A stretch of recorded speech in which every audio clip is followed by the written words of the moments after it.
Hello dear students, welcome to the ultimate studying platform StuOn. Myself Avinash Karwar and I am here to teach you physics. I have done my BTech from IIT BHU in 2017. So let's begin our today's class. Good evening all of you. Lecture number third जो है ना, lecture wise अगर बात करें तो lecture number third हमारा SHM simple harmonic motion का lecture number 3 शुरू करने जा रहे हैं, है ना। वैसे लेक्चर नंबर 1 में हम लोगों ने रोटेशनल मोशन के कुछ कॉन्सेप्ट थे जो रह गए थे, उनको रिपीट किया था, ठीक है। तो टेक्निकली कहा जाए तो लेक्चर नंबर 2 से हमारा एसएचएम शुरू हुआ है, ठीक। तो एसएचएम के कॉन्सेप्ट्स को और आगे पढ़ते हैं, डिटेल में पढ़ते हैं कि क्या क्या होता है एसएचएम में, है ना। लास्ट क्लास में हम लोगों ने इक्वेशन ऑफ एसएचएम देखा। पहले तो एसएचएम कितने टाइप्स के होते हैं, फिर इक्वेशन ऑफ एसएचएम, है ना, कि गवर्निंग इक्वेशन क्या होती है। उसके बाद कुछ टर्मिनोलॉजी पे हम लोग बात कर रहे थे कि एसएचएम में डिस्प्लेसमेंट, है ना, एम्पलीट्यूड, एंगुलर फ्रीक्वेंसी, फ्रीक्वेंसी और टाइम पीरियड क्या क्या होता है, इसके बारे में बात किया, ठीक। कुछ क्वेश्चन भी सॉल्व किए हम लोगों ने, जो जनरल इक्वेशन ऑफ एसएचएम है ना, उससे रिलेटेड कुछ इक्वेशंस थी, उनको सॉल्व किया और बैक आ जाएगा। फिर पार्टिकल नेगेटिव एक्स डायरेक्शन में यहाँ तक ट्रैवल करेगा, ठीक, और फिर वापस बैक आ जाएगा अपने मेन पोजीशन पे। तो किसी भी टी टाइम पे मान लो पार्टिकल यहाँ पे प्रेजेंट है हमारा, है ना, तो वो कौन सी क्वांटिटी है जिससे हमें पता चलेगा कि पार्टिकल किसी भी टाइम पे कहाँ पे प्रेजेंट है और किस डायरेक्शन में मूव करना चाह रहा है, तो वो ये क्वांटिटी कहलाती है फेज, है ना। जिससे हमें पता चलता है कि पार्टिकल उस टाइम पे किस डायरेक्शन में मूव करने जा रहा है। Either it is moving in X direction, either it is moving in Y direction, है ना। और जो उसका मोशन होगा वो पॉजिटिव एक्स डायरेक्शन में होगा या नेगेटिव एक्स डायरेक्शन में होगा। ये सारी इंफॉर्मेशन जो है वो हमें कहां से पता चलता है, उसके फेज से पता चलता है, जो कि टर्म हमने लिखा था ओमेगा टी प्लस फाइव, है ना। A sine omega T plus five लिखा था, तो जिसमें ये ओमेगा टी प्लस फाइव है, इसी को हम लोग बोलते हैं फेज ऑफ एसएचएम, है ना, phase of particle executing SHM, ठीक। और ये क्या होता है, ये इंस्टेंटेनियस फेज है किसी भी टी टाइम पे, है ना। यहाँ पे टाइम हम लोग डालेंगे तो ये फेज मिलेगा, ठीक। और ये जो है इसको नेट फेज भी कह सकते हैं कि five net is equal to omega T plus five, omega T plus five. अब इसमें ये ओमेगा टी प्लस फाइव जो है ये क्या है, नेट फेज है, जिसको हम लोग फेज कह रहे हैं। इसमें एक और क्वांटिटी होती है, ये फेज कांस्टेंट फाइव। तो फेज की हम लोगों ने बात की। फेज से क्या पता चलता है कि पार्टिकल किसी भी टाइम टी पे, है ना, पार्टिकल किसी भी टी टाइम पे किस डायरेक्शन में मूव कर रहा है ना, और उसका स्टेटस क्या है। ऐसे हम लोग शॉर्ट फॉर्म में कह सकते हैं कि पार्टिकल का स्टेटस क्या है, कि पार्टिकल उस वक्त पे नेगेटिव एक्स डायरेक्शन में मूव कर रहा है या पॉजिटिव एक्स डायरेक्शन में मूव कर रहा है। अगर डिस्प्लेसमेंट एक्स में लिखा गया है तो किस तरफ पार्टिकल जा रहा है, ये किससे पता चलेगा, ये इसी फेज से पता चलेगा कि ओमेगा टी प्लस फाइव उस इंस्टेंट पे, है ना, उस जगह पे, उस पोजिशन पे क्या है, ठीक। तो दिस इज फेज। दूसरी ये बात है कि इसमें ये जो फाई है ओमेगा टी प्लस फाइव में, ये फाई क्या होता है, तो this phi is known as phase constant. ये जो फाई है इसको फेज कांस्टेंट कहा जाता है। और ये जो फेज कांस्टेंट है ये किसी भी एसएचएम में, है ना, कोई पार्टिकल एसएचएम कर रहा है तो उसके लिए कांस्टेंट हो जाता है, फेज कांस्टेंट फाई, है ना। और ये फाई उसके इनिशियल फेज को रिप्रेजेंट करता है। इनिशियल फेज को रिप्रेजेंट करने का मतलब यह है कि जैसे पार्टिकल ओरिजिन से स्टार्ट हुआ सॉरी, पार्टिकल ओरिजिन से स्टार्ट हुआ, तो अब ओरिजिन से स्टार्ट करने पे पार्टिकल किधर जाएगा, या तो पॉजिटिव एक्स डायरेक्शन में जाएगा या नेगेटिव एक्स डायरेक्शन में जाएगा, है ना। और पार्टिकल, है ना, कहां से शुरू करेगा, पार्टिकल ओरिजिनली कहां से शुरू करेगा, 0 से शुरू करेगा, पाई बाई 2 से शुरू करेगा या माइनस पाई बाई 2 से शुरू करेगा, एक्स की कौन सी पोजीशन से शुरू करेगा, वो कौन बताता है, ये जो कांस्टेंट फाई है ना, इससे पता चलता है, जिसको हम लोग फेज कांस्टेंट कहते हैं। तो फेज कांस्टेंट जो है वो इनिशियल स्टेटस बताता है हमारे पार्टिकल का जो एसएचएम कर रहा है, और जो फेज है, जो नेट फेज है, वो किसी भी इंस्टेंट पे उसका स्टेटस बताता है during the whole SHM. Clear हुई बात कि फेज और फेज कांस्टेंट में क्या अंतर है। ओके, नेक्स्ट थिंग है वेलोसिटी। तो वेलोसिटी हम लोगों ने डिस्प्लेसमेंट लिखा है ना, डिस्प्लेसमेंट को लिखा है कि डिस्प्लेसमेंट ऑफ पार्टिकल, डिस्प्लेसमेंट का जो जनरल इक्वेशन है वो क्या है, a sin omega T plus five, है ना। अब हमें डिस्प्लेसमेंट पता है, डिस्प्लेसमेंट पता है तो हमें पता है कि डिस्प्लेसमेंट का टाइम डेरिवेटिव हो जाता है वेलोसिटी। तो इसी को एक बार अगर हम डिफरेंशिएट कर देंगे तो हमें क्या मिल जाएगा, वेलोसिटी मिल जाएगा, यानी कि differentiating with respect to time, time के रिस्पेक्ट में डिफरेंशिएट करेंगे तो dx by D t is equal to क्या मिलेगा, a constant sine omega t का differentiation cos omega T plus five, है ना। और अंदर चेन रूल से जब डिफरेंशिएट करेंगे ओमेगा टी प्लस फाइव को तो ओमेगा टी में ओमेगा बाहर आ जाएगा, ओमेगा बाहर आ जाएगा, यानी कि वेलोसिटी की इक्वेशन क्या मिल जाएगी हमें, ए ओमेगा कॉस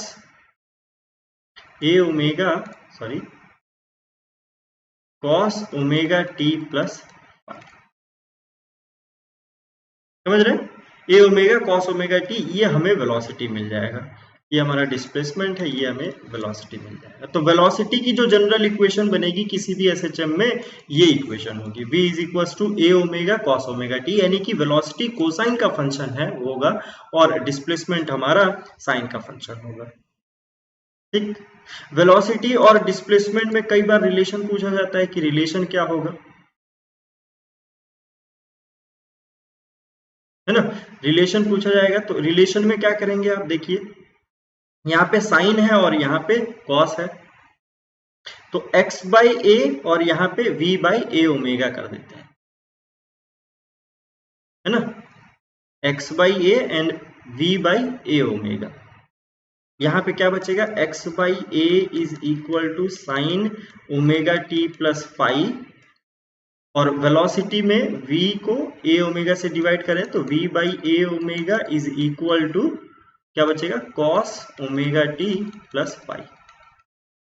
अब दोनों इक्वेशन को स्क्वायर करके ऐड कर देते हैं, दोनों इक्वेशन को स्क्वायर करके ऐड कर देते हैं तो क्या मिलेगा हमें, X square by A square plus V square by A square omega square is equal to 1, है ना। Sine square theta plus cos square theta क्या हो जाएगा, 1।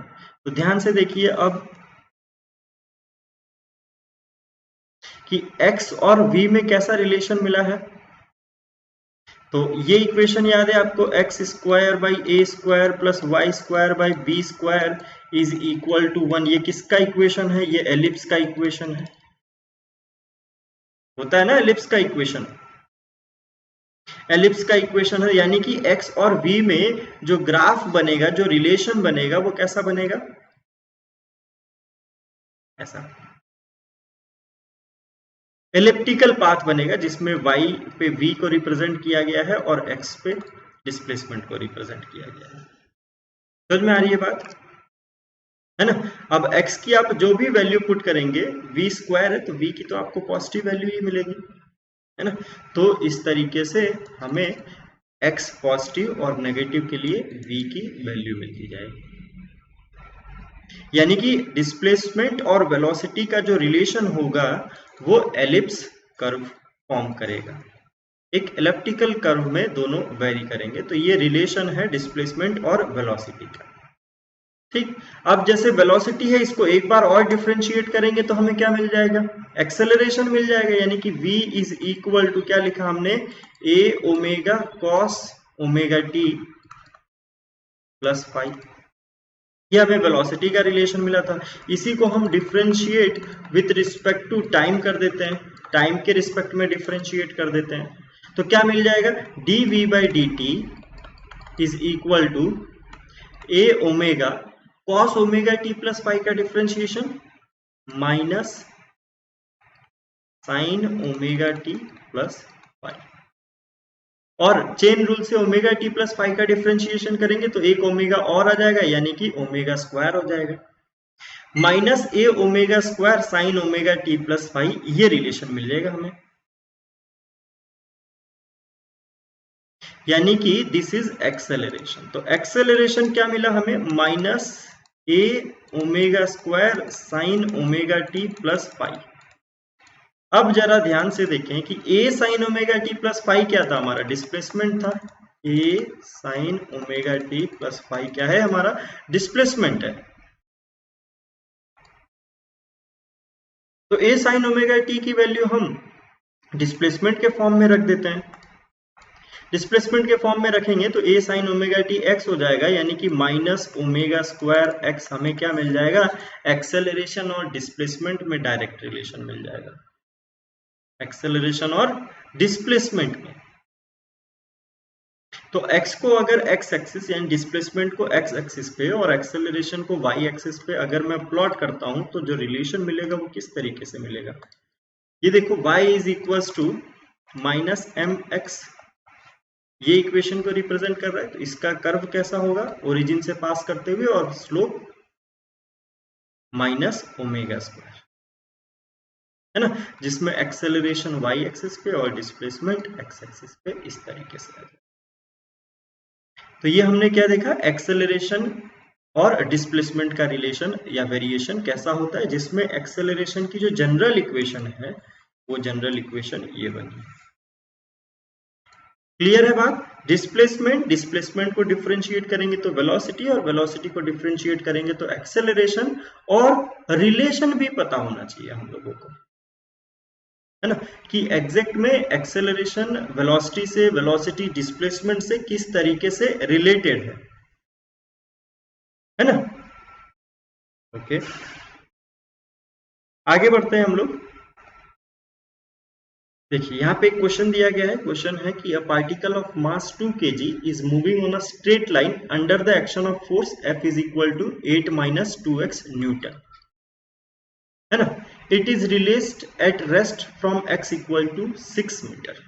तो ये हमने x एक्सिस बना दिया, मान लो कहीं यहाँ पे 6 मीटर है, 0 होगा कहीं, 0 से 6 मीटर पे हमारा पार्टिकल यहां से रिलीज किया गया है, पार्टिकल यहां से रिलीज किया गया है, ठीक। तो रिलीज करने से पहले हमें तो ये भी पता होना चाहिए कि यहां से रिलीज किया गया है ना, यहां से रिलीज किया गया है, तो पार्टिकल का ओरिजिनल पोजीशन कहां होगा, यानी कि उसका मीन पोजीशन कहां होगा। तो मीन पोजीशन फाइंड करने के लिए मीन पोजीशन पे पार्टिकल का याद कीजिए कि मीन पोजीशन जो होती है वहां पे फोर्स 0 होता है, वहां पे पार्टिकल का फोर्स 0 होता है, तभी तो वो इक्विलिब्रियम पोजीशन होती है। फोर्स को 0 कर देते हैं। F क्या दिया हुआ है, F is equal to 8 minus 2x equal to 0 at equilibrium या फिर मीन पोजीशन, और मीन पोजीशन, है ना, एट इक्विलिब्रियम और mean position force is equal to 0, तो it implies x is equal to 4, यानी कि 4 मीटर जो है, 4 मीटर वो पार्टिकल का मीन पोजीशन है, और रेस्ट से छोड़ा गया, क्या लिखा गया, it is released at rest from x equal to 6 metre. तो पार्टिकल रेस्ट पे यानी कि मोमेंटरीली रुकता कहाँ है, तो एक्सट्रीम पोजीशन पे रुकता है। तो एक एक्सट्रीम पोजीशन 6 मीटर है, यानी कि यहां से डिफरेंस कितना हो गया, 2 मीटर का डिफरेंस हो गया, तो 2 मीटर इधर भी चले आते हैं, तो यहाँ 2 मीटर, यानी कि ये डिफरेंस अगेन 2 मीटर, और पार्टिकल जो एसएचएम करेगा उसकी मीन पोजीशन क्या हो जाएगी, 4 मीटर, और वो 2 मीटर फिर आगे जाएगा और 2 मीटर पीछे आएगा। ठीक, तो हमें अब मीन पोजीशन पता है। ठीक, पहला क्वेश्चन सॉल्व करते हैं कि is the particle moving in simple harmonic motion, है ना, एसएचएम कर रहा है कि नहीं कर रहा है। तो हमारे पास तो एक ही रिलेशन है इसको जज करने के लिए कि जो हमारा फोर्स है that should be equal to, for SHM, है ना, force should be equal to minus X, इस फॉर्मेट में होना चाहिए। अगर इस फॉर्मेट में फोर्स का रिलेशन आ रहा है मतलब एसएचएम करेगा। यहाँ पे देखो क्या दिया हुआ गया, here it is shown that F is equal to 8 minus 2x, force is equal to, क्या लिख सकते हैं इसको, माइनस साइन बाहर ले लेते हैं, माइनस ऑफ 2x माइनस 8, तो फोर्स इज इक्वल टू क्या लिख सकते हैं यहाँ पे, माइनस 2 को बाहर ले लेते हैं, x माइनस 8, तो इसको हम लोग लिख सकते हैं F is equal to minus 2 की वैल्यू क्या हो जाएगी, minus k into X minus 8।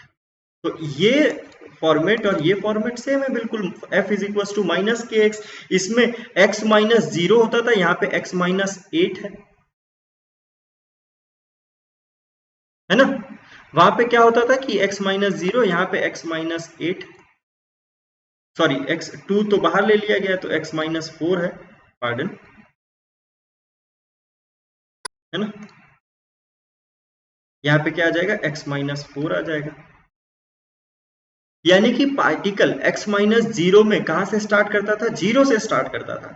इसी को हम इस तरीके से लिख सकते हैं कि implies f is equal to minus of k into X minus 0। तो इसमें अंडरस्टूड है कि पार्टिकल स्टार्ट करेगा तो कहां से स्टार्ट करेगा, ओरिजिन से स्टार्ट करेगा, ओरिजिन से कुछ आगे जाएगा और फिर बैक आएगा और ओरिजिन से पीछे जाएगा। x माइनस 4 का क्या मतलब है कि 4 से स्टार्ट करेगा, 4 से कुछ आगे जाएगा, फिर 4 पे आएगा, फिर 4 से पीछे जाएगा, फिर वापस 4 पे आएगा। तो ऐसा हो भी रहा है, ये तो हमने प्रूव किया ही अभी। यानी कि सही बात है, पार्टिकल इज अंडरगोइंग एसएचएम, पहला। ठीक है, दूसरा ऑप्शन क्या है, find the equilibrium position of particle, है ना। इक्विलिब्रियम पोजीशन फाइंड कीजिए। तो इक्विलिब्रियम पोजीशन जो है वो तो हम लोगों ने फाइंड किया ही है। क्या है इक्विलिब्रियम पोजीशन हम लोगों का, तो x इक्वल टू 4 मीटर जो है, this is what, equilibrium position, है ना। यहां से 2 मीटर आगे और 2 मीटर पीछे जा रहा है। एम्पलीट्यूड कितना हो गया, यानी कि amplitude is equal to 2 metre. Amplitude क्या है, ये दोबारा बताने की जरूरत नहीं होगी, है ना। मीन पोजीशन से एक्सट्रीम पोजीशन का जो डिस्टेंस है उसको हम लोग एम्पलीट्यूड कहते हैं। तो एम्पलीट्यूड आ गया हमारा 2 मीटर। नेक्स्ट है right the equation of motion of the particle. Equation of motion लिखना है अब हम लोगों को, ठीक। तो देखिए, है ना, क्या लिखेंगे, x is equal to a sine omega T plus five, a sine omega T plus five, जिसमें यहाँ पे जो k है, k की वैल्यू क्या है, -2, है ना। और k इक्वल टू क्या होता था, याद कीजिए, है ना, m by k, sorry k by m होता था, k बाय m क्या लिखते थे हम लोग, है ना। कहां से लिख रहा हूं ये मैं इक्वेशन, है ना, कहां से लिख रहे हैं, जो हम लोगों ने f is equal to minus K X relation लिखा था, है ना। f is equal to minus K X जो रिलेशन लिखा था उसको कैसे लिखा था, f plus K X equal to 0, यानी कि f को लिखा था मास इंटू एक्सेलरेशन, यानी कि mass into D two X by D T square plus k into X equal to 0, है ना। m से इस पूरे इक्वेशन को डिवाइड किया था, तो k बाय m की जो वैल्यू आई थी उस k बाय m को हमने क्या कहा था, that is omega square, angular frequency का स्क्वायर, है ना। ठीक है, तो k की वैल्यू देख सकते हो यहाँ पे, अगर कंपेयर करेंगे तो k की वैल्यू, है ना, -2 और k -2, k बाय m करेंगे तो k बाय m की वैल्यू क्या हो जाएगी, 1 हो जाएगी। सॉरी, k की वैल्यू +2, यहाँ से माइनस के एक्स होता है तो k की वैल्यू +2, 2 डिवाइडेड बाय m, मास दिया हुआ यहाँ पे 2 kg, तो 2 डिवाइडेड बाय 2 करेंगे तो वैल्यू कितनी आ जाएगी, k बाय m की 1 is equal to omega square, यानी कि ओमेगा क्या हो जाएगा, 1। तो एंगुलर वेलोसिटी 1 आ गई। अब हम ये इक्वेशन को आसानी से शुरू कर सकते हैं, है ना। क्या इक्वेशन हो जाएगी, तो x, है ना, x में कहां से स्टार्ट कर रहा है, 4 मीटर से स्टार्ट कर रहा है, यानी कि फाइनल इक्वेशन जो बनेगी हमारी पार्टिकल की final equation, that will be x minus 4 is equal to a 2 metre into sine omega T, omega कितना आया हमारा 1 इंटू टी, है ना, प्लस 5। तो 5 कहां से, इनिशियल फेज जो है वो यहां से शुरू कर रहा है और इस तरह इस डायरेक्शन में जा रहा है ये, ठीक। और x में इसका डिस्प्लेसमेंट कितना था, पहले ओरिजिन से 4 मीटर था, इसलिए यहाँ पे देखिए x इक्वल टू 4 पे, है ना, यहाँ अगर मैं 4 डाल देता हूं तो 4 माइनस 4, है ना, उस टाइम पे t की वैल्यू कितनी आ जाएगी, 0 आ जाएगी, यानी कि t इक्वल टू 0 पे पार्टिकल कहाँ रहेगा, 4 पे रहेगा, जो कि सही बात है, ये इक्वेशन सेटिस्फाई कर रही है ना। t इक्वल टू 0 पे कहा गया है ना, पार्टिकल कहाँ पे है, x equal to 6 metre, sorry 4 metre पे हमारा मीन पोजीशन है और 6 मीटर पे यहाँ पे है, तो मीन पोजीशन कहाँ आ गई हमारी, 4 मीटर आ गई, है ना। तो अगर हमें मोशन को स्टार्ट यहाँ से देखना है तो यहाँ से, है ना, 6 मीटर यानी कि 2 मीटर आगे और 2 मीटर पीछे। मीन पोजीशन कहाँ हो जाएगी उसकी, 4 मीटर हो जाएगी। यानी कि इक्वेशन ऑफ मोशन क्या आ जाएगा, x-4 is equal to 2 sine omega T, जहां पे ओमेगा की वैल्यू क्या है, 1 है। Clear. Find the time period of SHM. Time period of SHM, तो टाइम पीरियड क्या हो जाएगा, t is equal to 2 pi by omega. Omega की वैल्यू कितनी निकाली हम लोगों ने, 1, तो टाइम पीरियड कितना हो जाएगा, 2 पाई। सिंपल है बिल्कुल। Time period t is equal to 2 pi by omega. ठीक, ओके। ओमेगा की वैल्यू 1 है तो टाइम पीरियड 2 पाई हो गया। तो देख लेते हैं एक बार शुरू से। Is the particle moving SHM, कैसे चेक किया जाएगा, f is equal to minus K X वाले रिलेशन से। तो f इक्वल टू आया हमारा माइनस के इंटू एक्स माइनस 4, यानी -2 इंटू एक्स माइनस, यहाँ पे भी 4 रहेगा। ये एसएचएम है, सही बात है। Find the equilibrium position of particle, तो इक्विलिब्रियम पोजीशन पे हमें पता है कि फोर्स की वैल्यू कितनी हो जाती है, 0 हो जाती है ना।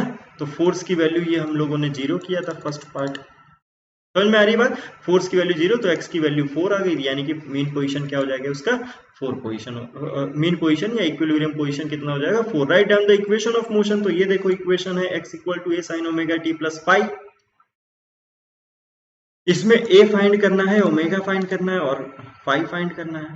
ठीक, अब 0 से स्टार्ट करता है तो हम लोग x लिखते हैं, यहाँ पे 4 मीटर से स्टार्ट करेगा, है ना। स्टार्ट करेगा इन द सेंस कि मीन पोजीशन उसकी 4 हो जाएगी। एसएचएम जो करेगा वो 4 के अबाउट करेगा, तो x माइनस 4 आ जाएगा यहाँ पे, क्योंकि जब हम लोग x की वैल्यू 4 डालेंगे तो पार्टिकल यहाँ रहना चाहिए।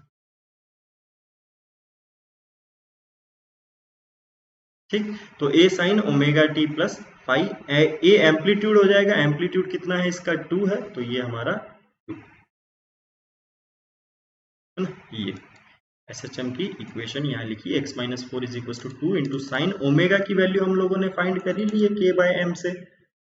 ओमेगा की वैल्यू 1 आई, वो हमने यहाँ पे पुट कर दिया। क्लियर है, okay. Time period of SHM, time period हमें पता है 2 पाई बाई ओमेगा होता है, ओमेगा की वैल्यू पता है, यहाँ पुट कर दी तो टाइम पीरियड आ गया 2 पाई। क्लियर, चलिए ठीक है। अब डिस्प्लेसमेंट, वेलोसिटी और एक्सेलरेशन में, है ना, ग्राफिकल रिप्रेजेंटेशन या ग्राफिकल रिलेशन देखते हैं कि जैसे डिस्प्लेसमेंट हम लोगों ने लिखा x इज इक्वल टू क्या होता है, a sine omega T plus phi, ये डिस्प्लेसमेंट हुआ। वेलोसिटी हम लोगों ने क्या लिखा था, a omega cos omega T plus phi, ये हम लोगों ने वेलोसिटी लिखा था। वेलोसिटी को साइन के ही फॉर्मेट में लिखना है तो वो भी लिख सकते हैं हम लोग, a into sine pi by 2 plus omega T plus phi, ऐसे भी तो लिख सकते हैं ना, क्योंकि sine pi by 2 plus theta is cos theta और पॉजिटिव रहता है, तो ये चीज और ये चीज सेम है। तो वेलोसिटी को साइन के फॉर्मेट में यहाँ पे मैंने लिख दिया। अब एक्सेलरेशन, इसी को डिफरेंशिएट करते थे तो क्या होता था, minus a omega square sine omega T plus phi, ये मिलता है हमें। तो ये 3 रिलेशन है हमारा, first, this is second and this is. अब इसको ग्राफिकली जरा हम लोग प्लॉट करके देखते हैं।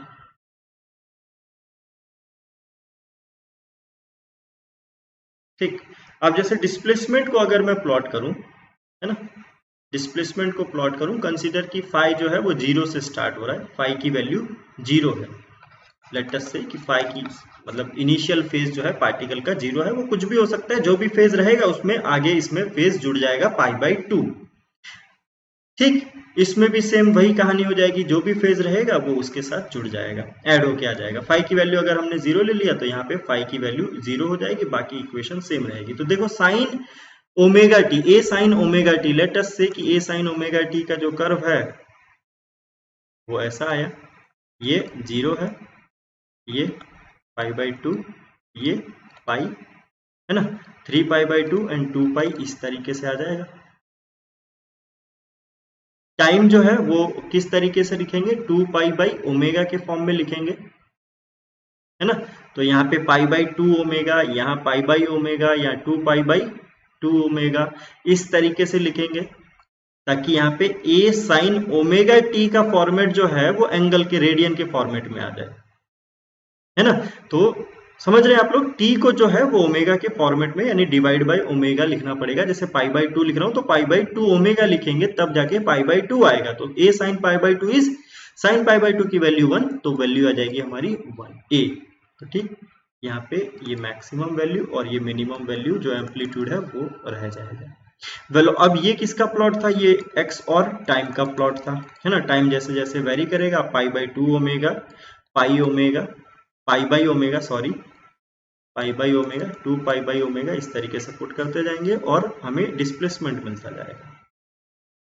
ठीक, जैसे पाई बाई 2 अगर आप डालेंगे तो डिस्प्लेसमेंट क्या मिलना चाहिए, ए मिलना चाहिए। यहाँ पे देख लीजिए पाई बाई 2 ओमेगा, तो ओमेगा ओमेगा कट गया, पाई बाई 2, तो साइन पाई बाई 2 की वैल्यू कितनी हो जाएगी 1, यानी ए इंटू 1 इज ए। ठीक, वेलोसिटी में हम ग्राफ कंपेयर करना है इसलिए हमने साइन में ही कन्वर्ट कर लिया। अब इसमें देखो, इस वाले ग्राफ में ये पाई बाई 2 आगे है, वेलोसिटी जो है वो डिस्प्लेसमेंट से पाई बाई 2 आगे है, यानी कि ये कहां से शुरू होगा, ये जब पाई बाई 2 यहां से शुरू होगा, यानी कि अब हमारा पार्टिकल ऐसे जाएगा। वैल्यूज को सेम रखते हैं ताकि हम कंपेयर कर पाए, है ना, इस तरीके से।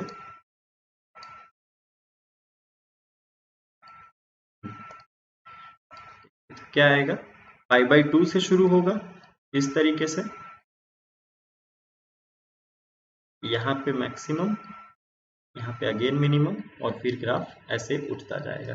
तो ये वाला ग्राफ जो है वेलोसिटी और टाइम का, ये देख रहे हैं पाई बाई 2 आगे चल रहा है, वहां पे पाई बाई 2 पे वैल्यू 1 आई थी, यहाँ पे 0 पे ही वैल्यू 1 आ गई है, यानी कि ये जो ग्राफ है वेलोसिटी का वो पाई बाई 2 आगे है, किससे, डिस्प्लेसमेंट से, डिस्प्लेसमेंट से पाई बाई 2 आगे है। ठीक, ओके। एक्सेलरेशन क्या लिखा हुआ है, माइनस ए ओमेगा, तो इसको इस फॉर्मेट में भी हम लोग लिख सकते हैं, माइनस माइनस को प्लस कन्वर्ट करके A omega square sine pi plus omega T plus pi. यहाँ पाई की वैल्यू अभी हम लोगों ने 0 ले रखी है, क्योंकि sine pi plus theta is sine theta, but pi plus theta third quadrant में गया तो नेगेटिव आ जाएगा, यानी कि ये वाली इक्वेशन और ये वाली इक्वेशन सेम है ना। साइन के फॉर्मेट में हो गई है, कोई पॉजिटिव नेगेटिव नहीं। वैसे इसको भी प्लॉट कर सकते थे, लेकिन इसको प्लॉट करना ज्यादा आसान है। अब क्या है, ये दिख रहा है कि इसमें पाई और ऐड हो गया, यानी कि एक्सेलरेशन जो है वो डिस्प्लेसमेंट से पाई आगे चला जाएगा, यानी कि ये ग्राफ यहां से शुरू हो जाएगा। तो यहां से शुरू कर देते हैं, है ना, इस तरीके से हमारा ग्राफ शुरू हो जाएगा। पाई मतलब ये वाला ग्राफ यहाँ उठ के आ जाएगा 0 पे, तो ये वेलोसिटी का और ये एक्सेलरेशन टाइम ग्राफ हो जाएगा। आई होप कि ग्राफ प्लॉट करने में कोई दिक्कत नहीं हो रही होगी आपको, है ना। ये डिस्प्लेसमेंट, ये वेलोसिटी और ये एक्सेलरेशन, क्लियर है। किसी तरीके का कोई कंफ्यूजन, एनीवन, है ना, किसी को भी कुछ भी डाउट हो तो पूछ सकते हैं कहीं भी किसी भी पॉइंट पे। ठीक, सिंपली आप कमेंट कर दीजिए, पता चल जाएगा हमें कहाँ डाउट है। तो ये डिस्प्लेसमेंट का हमने प्लॉट किया, डिस्प्लेसमेंट से पाई बाई 2 आगे था कौन, वेलोसिटी, वेलोसिटी से पाई बाई 2 आगे है कौन, एक्सेलरेशन, क्योंकि पाई बाई 2 था, यहाँ पे pi by 2 plus pi by 2 करके लिख सकते हैं। तो pi by 2 plus omega T plus phi को अगर हम मान लेते हैं एक टर्म है, तो यहाँ पे ऐड क्या करना है, पाई बाई 2 ऐड करना है, तो पाई बाई 2 और आगे कर दो, तो ये ग्राफ जहां से प्लॉट किया इसमें पाई बाई 2 और आगे कर दोगे तो यहां से शुरू हो जाएगा। तो ये हमारा यहां से शुरू हो गया, क्लियर है। तो ये ग्राफिकल रिप्रेजेंटेशन है ना, डिस्प्लेसमेंट, वेलोसिटी और एक्सेलरेशन का, किस तरीके से ग्राफ आपस में रिलेटेड रहते हैं। ठीक, ओके। तो ये तो ग्राफिकल रिप्रेजेंटेशन की बात थी। अब एनर्जी की जरा बात करते हैं कि एसएचएम में एनर्जीज क्या होती है। तो काइनेटिक एनर्जी की पहले अगर हम लोग बात करें तो kinetic energy is always given by half M V square, है ना, हाफ एम वी स्क्वायर, जहां पे ओमेगा की वैल्यू याद रखनी है हमें क्या है, ए बाई एम, है ना, omega square is equal to K by M. कहाँ से लिखा है हमने? तो जो जनरल इक्वेशन थी d2x/dt² plus k/m into X equal 0, वहां से लिखा है हम लोग, सॉरी। ठीक, तो kinetic energy half M V square है, इसको क्या लिख सकते हैं हम लोग? Equal to half M into X, displacement जो आया था एक्स, वो आया हमारा a sine omega T. Velocity की अगर बात करें तो वो क्या है? a omega cos omega T, है ना। तो वेलोसिटी की जगह हम लोग ये वाली रिलेशन पुट कर देते हैं, है ना। तो वेलोसिटी की अगर ये रिलेशन पुट करेंगे तो क्या आ जाएगा? a ओमेगा का square into cos square omega T, यानी कि half of m into A square omega square cos square omega T. ठीक, ओमेगा स्क्वायर की वैल्यू लिख सकते हैं हम लोग k/m, तो यहाँ पे ये वैल्यू पुट कर देता हूं मैं, a square into k/m into cos square omega T, m से m कैंसिल हो जाएगा, क्या आ जाएगा? Half m half k into A square cos square omega T. ये वैल्यू आ जाएगी हमारी काइनेटिक एनर्जी, है ना। काइनेटिक एनर्जी का ग्राफ आ जाएगा हमारा।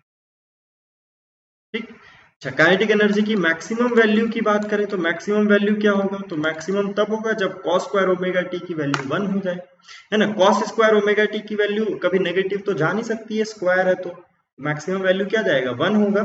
तो कॉस का ग्राफ है, कॉस का मैक्सिमम वैल्यू 1 होता है, यानी कि काइनेटिक एनर्जी मैक्सिमम की अगर बात करें तो वो क्या हो जाएगी? Half K A square.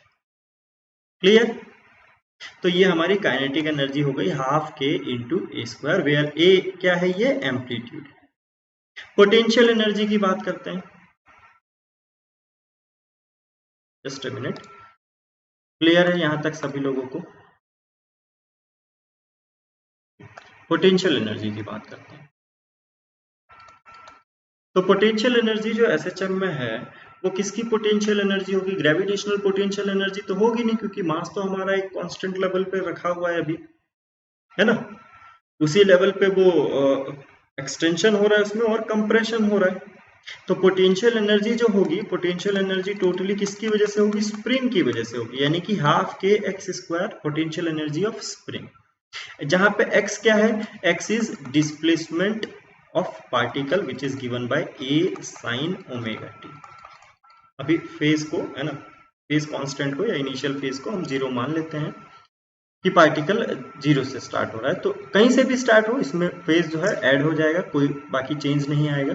तो potential energy half K spring constant into X को क्या लिख सकते हैं हम लोग? a square sine square omega T, है ना। Half K A square sine square omega T, ये पोटेंशियल एनर्जी आ गई। अब पोटेंशियल एनर्जी की भी मैक्सिमम वैल्यू की बात करते हैं, तो maximum value of potential energy क्या हो जाएगा? हाफ के इंटू ए स्क्वायर, है ना, क्योंकि साइन स्क्वायर ओमेगा टी की मैक्सिमम वैल्यू क्या हो सकती है? 1 पुट कर देंगे तो इसमें क्या हो जाएगा? हाफ के स्क्वायर। तो पोटेंशियल एनर्जी हाफ के स्क्वायर, काइनेटिक एनर्जी हाफ के स्क्वायर, अगर दोनों को ऐड करते हैं, है ना, यहां से देखो ये half K A square sine square omega T और ये क्या है? Half K A square cos square omega T. तो दोनों को अगर हम ऐड करते हैं, टोटल एनर्जी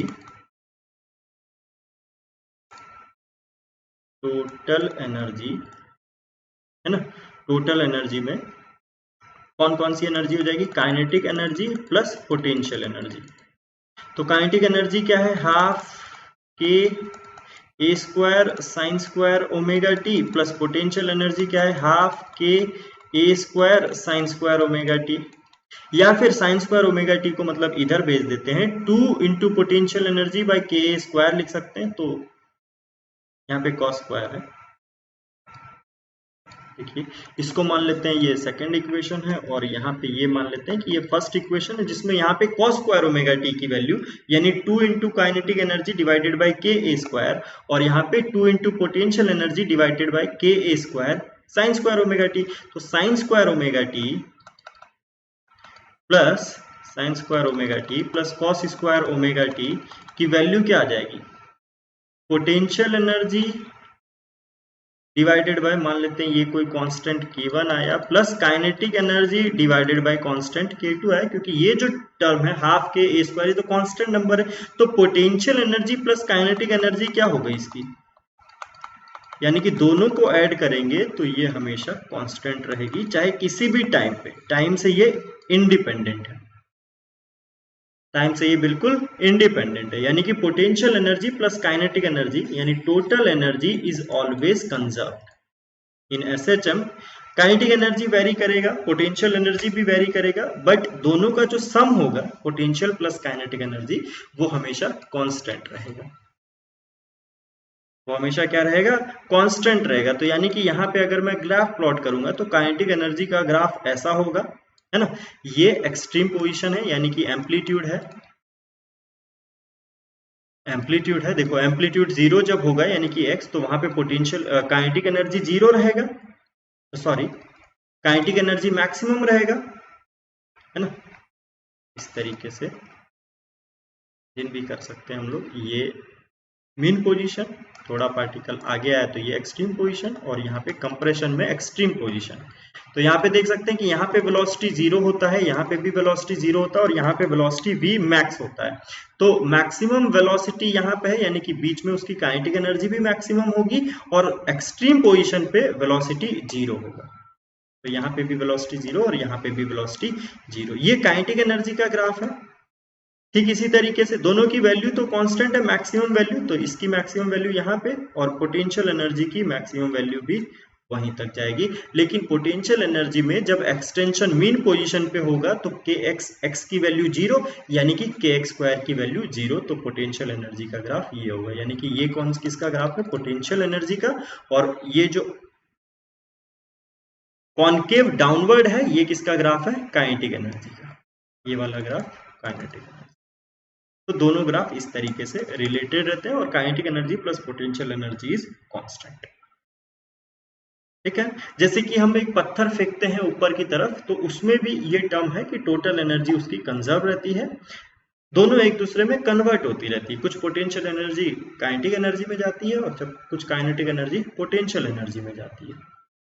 ठीक है, फिर तो आज के लिए इतना बहुत है, बाकी हम लोग नेक्स्ट क्लास में सीखेंगे। ठीक, तो थोड़ी बहुत चीजें और बची हुई है ना, जैसे स्प्रिंग मास सिस्टम जो है, प्रॉब्लम्स को कैसे सॉल्व करते हैं वो बचा हुआ है, सिंपल पेंडुलम और सुपरपोजिशन ऑफ 2 SHMs, ये 3 टॉपिक बचे हुए, तो एक क्लास में ये टॉपिक भी खत्म हो जाएंगे। ओके देन, होप कि आप लोगों को लेक्चर समझ में आया हो। कहीं पे भी किसी प्रकार की कोई दिक्कत है तो आप लोग पूछ सकते हैं। On S2On study is always on. Concepts के बेहतर रियलाइजेशन के लिए S2On पर बने रहिए।